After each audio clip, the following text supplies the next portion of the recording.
Capítulo 43. O Parque, Parte 2. Primeiro ele ouviu um estalo de leve, como o de um graveto no fogo da lareira. Depois algo quente e úmido encostou em seu tornozelo. Grant abriu os olhos e viu o topo de uma cabeça bege enorme. Desceu a vista e encontrou uma boca chata, como o bico de um pato. Os olhos, protuberantes, eram mansos e calmos, como os de uma vaca. O animal mastigava folhas dos ramos da árvore onde Grant se abrigava. Ele observou os enormes dentes chatos na boca quente que o tocou de novo. Ficou surpreso ao ver um hadrossauro assim tão perto, mas não sentiu medo. Todas as espécies de hadrossauros de bico de pato eram herbívoros, e aquele agia mesmo como uma vaca. E, embora fosse grande, tinha modos calmos e pacatos, não assustando ninguém. Grant ficou no galho onde estava, imóvel, estudando o animal que comia. O motivo para o espanto de Grant estava no sentimento de posse que sentia por aquele animal. Provavelmente tratava-se de um Maiasaura, do final do Cretáceo, em Montana. Ao lado de John Horner, Grant fora o primeiro a descrever a espécie. Maiasauras possuíam um bico com curva ascendente nas pontas, o que lhes dava um sorriso permanente na cara. O nome significava lagarto boa mãe. Acreditava-se que os Maiasauras protegiam seus ovos até que os filhotes nascessem e pudessem sobreviver sozinhos. Grant ouviu um som insistente e a imensa cabeça baixou um pouco. Ele se moveu apenas o suficiente para ver o filhote de hadrossauro rodeando o adulto. O filhote era bege escuro, com pintas pretas. O adulto baixou a cabeça até o chão e esperou, imóvel, enquanto o filhote se erguia sob as patas traseiras, apoiando as dianteiras na mandíbula da mãe, e comia os ramos que saíam do canto da boca. A mãe aguardou pacientemente até que o filho terminasse de se alimentar e ficasse nas quatro patas de novo. Aí, a imensa cabeça aproximou-se de Grant. O animal continuou a comer, a poucos metros dele. Grant olhou para os dois orifícios alongados que serviam para respirar, no topo do bico chato. Aparentemente, o dinossauro não sentia o seu cheiro. E, apesar do olho esquerdo estar bem à sua frente, por algum motivo, o hadrossauro não reagia. Grant se lembrou da dificuldade que o tiranossauro tivera para vê-lo na noite anterior e decidiu fazer uma experiência. Tossiu. Instantaneamente, o hadrossauro parou, imobilizando a cabeça, parando de mastigar. Só o olho se movia, em busca da origem do som. Depois de algum tempo, como parecia não correr perigo, o animal voltou a se alimentar. Interessante, Grant pensou. Sentada no seu colo, Lex abriu os olhos e gritou: "Ei, o que é isso?" O hadrossauro urrou alarmado, e a menina quase caiu da árvore com o susto. O animal tirou a cabeça do meio dos ramos e urrou de novo. "Não a provoque", Timmy disse no galho de cima. O filhote se escondeu entre as patas da mãe, que torceu a cabeça e olhou inquisitiva para o galho onde Grant e Lex se encontravam. O bico virado para cima dava um ar cômico ao dinossauro. "Ela é meio tonta, né?", Lex disse. "Não", Grant falou. "Você assustou." "E agora?", a menina se preocupou. "Ela vai nos deixar descer?" O hadrossauro afastou-se uns 3 metros da árvore e urrou de novo. Grant teve a impressão de que pretendia amedrontá-los, mas o dinossauro no fundo parecia não saber o que fazer. Mostrava-se confuso e agitado. Eles esperaram em silêncio, e depois de alguns instantes, o hadrossauro aproximou-se do galho novamente, movendo o bico. Decidira-se por voltar a comer. "Essa não", Lex protestou. "Não vou ficar aqui." Ela começou a descer pelos galhos. Com o movimento, o hadrossauro trombeteou alarmado. Grant ficou deslumbrado. O dinossauro não podia mesmo vê-los quando estavam imóveis. Depois de um minuto, literalmente se esquecia da presença deles. Exatamente como o tiranossauro. Outro exemplo clássico de um córtex visual de anfíbio. Estudos feitos em rãs mostravam que os anfíbios somente viam aquilo que se mexia, como insetos. Se algo não se movimentava, não o enxergava. A mesma coisa devia valer para os dinossauros. De qualquer maneira, o Maiasaura parecia ter concluído que as estranhas criaturas descendo da árvore eram muito incômodas. Com um urro final, empurrou o filhote e foi embora lentamente. Parou a certa altura, olhando para trás, depois retomou sua marcha cambaleante. Grant e as crianças chegaram ao chão. Lex limpou a roupa. As duas crianças estavam cobertas por uma camada fina de poeira. Em torno deles, o mato fora esmagado. Havia marcas de sangue e um cheiro acre no ar. Grant consultou o relógio. Acho melhor seguirmos em frente, garotada. Eu não vou, Lex avisou. Não quero mais andar por aí. Será preciso. Por quê? Precisamos avisá-lo sobre o barco. Como não podem nos achar com os sensores de movimento, precisamos voltar por nossa conta. É o único jeito. Por que não vamos no bote? Timmy propôs. Que bote? Timmy apontou para o prédio de concreto da manutenção, onde havia passado a noite. Estavam a uns 20 metros de distância dele. Acho que tem um bote lá. Grant imediatamente compreendeu as vantagens da ideia. Passava das 7 da manhã. Se pudessem seguir pelo rio, chegariam mais depressa do que a pé. Precisavam vencer uma distância de 12 quilômetros. Certo, vamos lá então. Arnold acionou a busca visual e acompanhou os monitores que começavam a percorrer no parque, mudando as imagens a cada 2 segundos. Era cansativo procurar algo assim, mas não havia modo mais rápido de encontrar o Jeep de Nedry. E Muldoon mostrava-se intransigente quanto a isso. Saíra com Gennaro para ver os danos do estouro. Agora, de dia, queria o carro de volta. E as armas. O intercomunicador estalou. Sr. Arnold, podemos falar um minuto, por favor? Era Hammond. Soava como a voz de Deus. Quer vir até aqui, Sr. Hammond? Não, Sr. Arnold. Venha o senhor para cá. Estou no laboratório de genética com o Dr. Wu. Arnold suspirou e afastou-se das telas. Grant seguiu para um canto sombrio do prédio. Passou por tambores de herbicida, cortadores de galhos, pneus sobressalentes para o jipe, rolos de aramado para as cercas, sacas de fertilizantes, pilhas de isoladores de cerâmica marrons, latas de óleo vazias, luzes de serviço e cabos. Não vejo nenhum bote. Siga em frente. Sacas de cimento, canos de cobre, tela verde e 2 remos de plástico presos a ganchos na parede. Muito bem, disse Grant.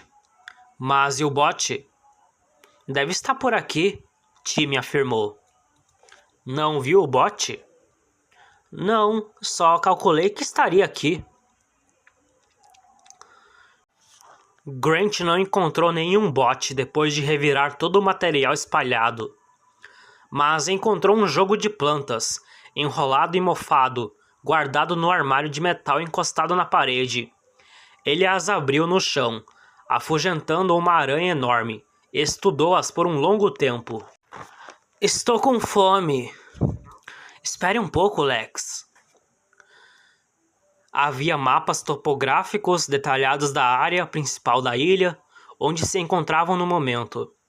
De acordo com eles, a lagoa se estreitava, transformando-se no rio que viram antes, que seguia para o norte, passando pelo aviário e a 800 metros do alojamento de visitantes.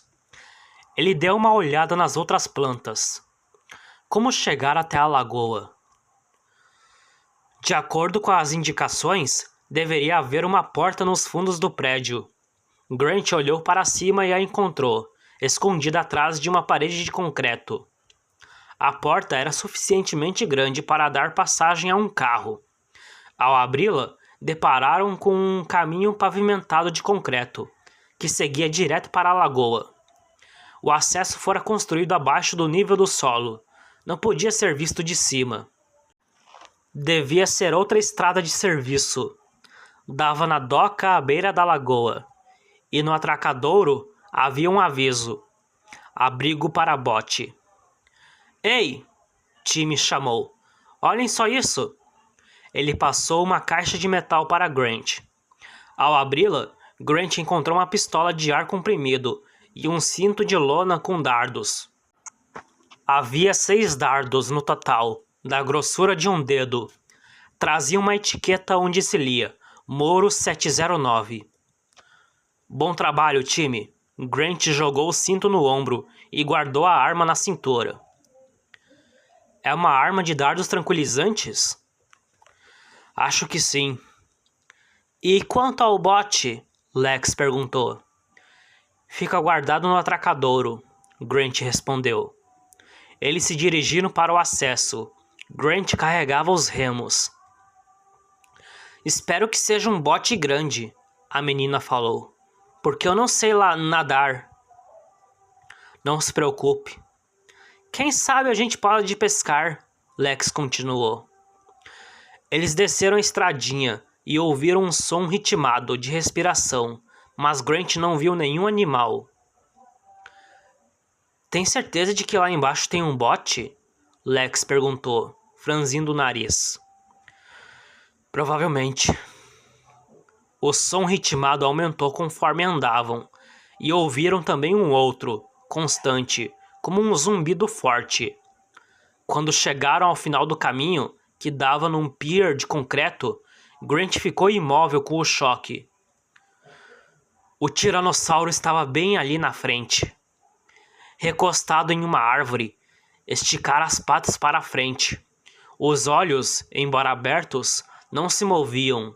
Apenas a cabeça se erguia e pendia vagarosamente conforme respirava. O zumbido vinha do enxame de moscas que rodeava-o, pousando na face e na boca aberta. Nas presas ensanguentadas, os restos de um hadrossauro jaziam ao lado do tiranossauro. Estava a menos de 20 metros do T-Rex. Grant tinha certeza de que haviam sido avistados, mas o animal não reagiu. Continuou sentado. Então ele compreendeu. O tiranossauro dormia. Sentado, mas dormia. Fez um sinal para que Timmy e Lex ficassem onde estavam e avançou devagar, na direção do atracadouro, passando na frente do gigantesco animal. O dinossauro continuou dormindo, roncando baixo. Perto da beirada da doca, um abrigo pintado de verde para se confundir com a vegetação estava destrancado. Grant abriu a porta e olhou lá dentro. Viu meia dúzia de coletes salva-vidas cor de laranja, vários rolos de cerca de arame, um rolo de corda e 2 cubos de borracha imensos no chão. Os cubos estavam atados com cintas de borracha. Botes. Ele olhou para Lex. Ela perguntou, apenas movendo os lábios. É o bote? Ele fez que sim com a cabeça. O tiranossauro mexeu a pata dianteira para afugentar as moscas que o atormentavam, mas não se levantou. Grant puxou um dos cubos para fora do abrigo. Era pesado. Soltou as amarras, encontrando um cilindro de ar comprimido. Com um silvo alto, a borracha começou a se expandir. E depois, Com um estalo, tomou forma. O barulho era um perigo. Grant virou, olhando para o tiranossauro. O tiranossauro grunhiu e roncou. Começou a se mexer.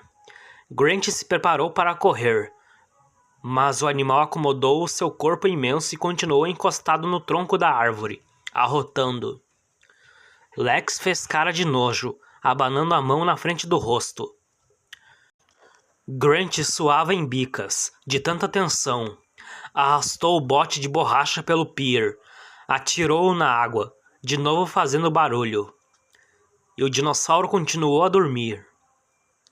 Grant amarrou o bote no atracadouro e voltou para o abrigo para pegar 2 salva-vidas. Colocou-os no bote e acenou para as crianças, ordenando que descessem. Pálida de medo, Lex fez um sinal de não. Ele gesticulou. Sim. O tiranossauro dormia. Grant repetiu o gesto. Lex desceu em silêncio, seguida por Timmy. As 2 crianças entraram na embarcação e vestiram os coletes salva-vidas. Grant entrou também e o empurrou. Vagarosamente, distanciaram-se da margem da lagoa. Grant pegou os remos e os encaixou no suporte. Afastaram-se mais do pier. Lex, sentada, suspirou de alívio. Depois pareceu inquieta e levou a mão à boca. Seu corpo foi sacudido por espasmos e ela emitiu um ruído surdo. Tentava suprimir um acesso de tosse. Ela sempre tossia na hora errada. Lex! Lex! Timmy murmurou furioso, olhando para a margem. Ela balançou a cabeça desesperada. O menino sabia que a irmã sentia. Uma coceira na garganta. Só precisava de um gole de água. Grant remava e Timmy debruçou-se na borda do bote. Pegando água da lagoa. Estendeu as mãos em uma concha para a menina. Lex tossiu alto, explosivamente. Para Timmy, o som ecoou pela superfície da água como um tiro. O tiranossauro bocejou preguiçoso, cocando a orelha com a pata traseira, como se fosse um cachorro, e bocejou novamente. Estava grogue depois do banquete e acordava devagar. No bote, Lex fazia sons guturais. Lex, cala a boca! Timmy ordenou. Não consigo, ela disse, e tossiu de novo. Grant remou com força, levando o bote para o meio do lago. Ou melhor, da lagoa. Na beirada, o tiranossauro se levantou. Não deu para segurar, Timmy! Lex gritou desesperada. Não deu! Quieta! Grant remava o mais rápido que conseguia. De qualquer maneira, não faz mal. Estamos bem longe agora. Ele não sabe nadar. Claro que ele sabe nadar, sua idiota! Timmy gritou.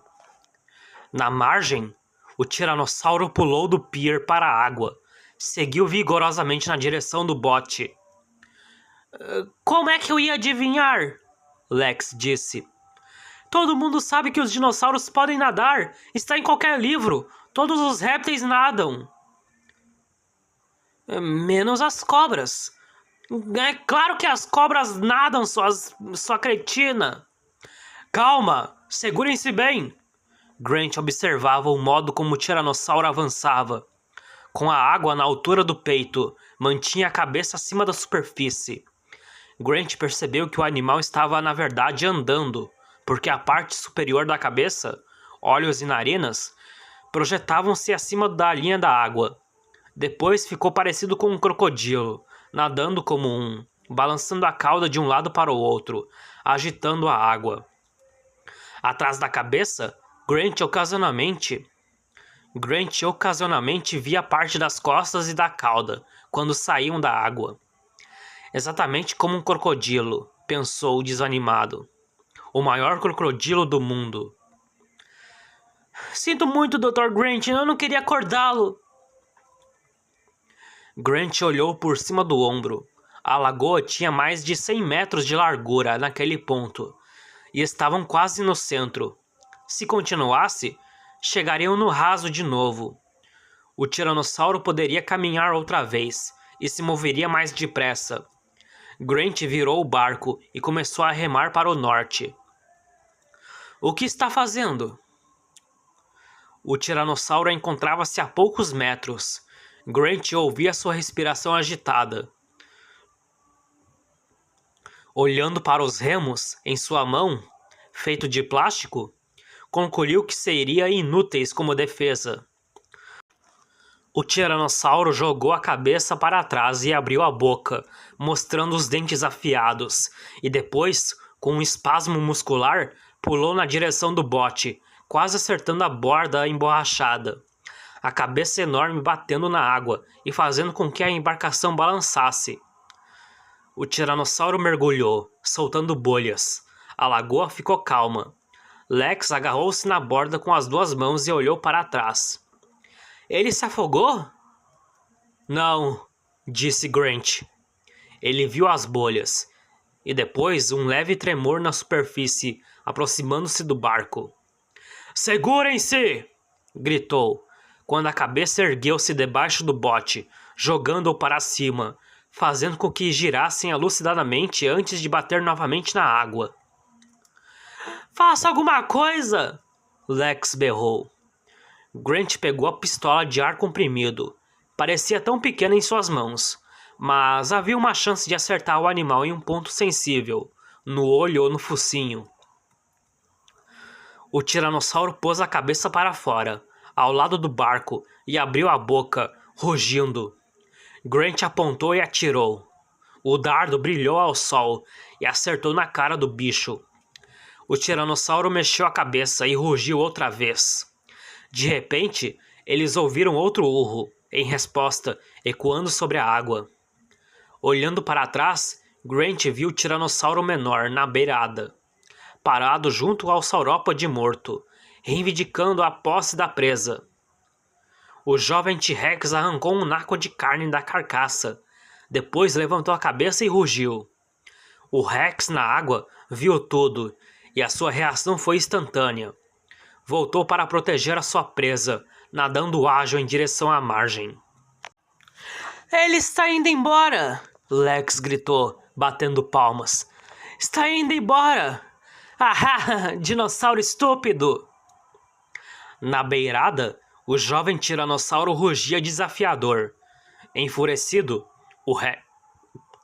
o Rex maior saiu do lago a toda velocidade, pingando água pelo corpanzil, enquanto corria para a elevação atrás do pier. O mais jovem baixou a cabeça e fugiu, a boca ainda cheia de carne ensanguentada. O tiranossauro grande o perseguiu, passando pelo saurópode morto, desaparecendo no mato. Eles finalmente ouviram um ameaçador urro final, e o bote seguiu para o norte, passando por uma curva da lagoa e entrando no rio. Exausto de tanto remar, Grant desabou no fundo do barco, o peito dolorido pelo esforço. Estava sem fôlego. Ficou ofegante, deitado. Está passando bem, Dr. Grant? Lex perguntou. Daqui para frente, vocês vão me obedecer? Claro, ela suspirou, como se ele estivesse fazendo a exigência mais descabida deste mundo. E mergulhou a mão na água por algum tempo. Você parou de remar. Estou cansado, disse Grant. E por que ainda estamos avançando? Grant sentou-se. Ela tinha razão. O barco seguia firme para o norte. Deve ser a correnteza. A corrente os levava para o norte, na direção do hotel. Ele olhou para o relógio e se surpreendeu ao descobrir que passavam 15 minutos das 7. Apenas 15 minutos, desde que consultara o relógio pela última vez. Pareceram 2 horas. Grant encostou na murada de borracha, fechou os olhos e dormiu.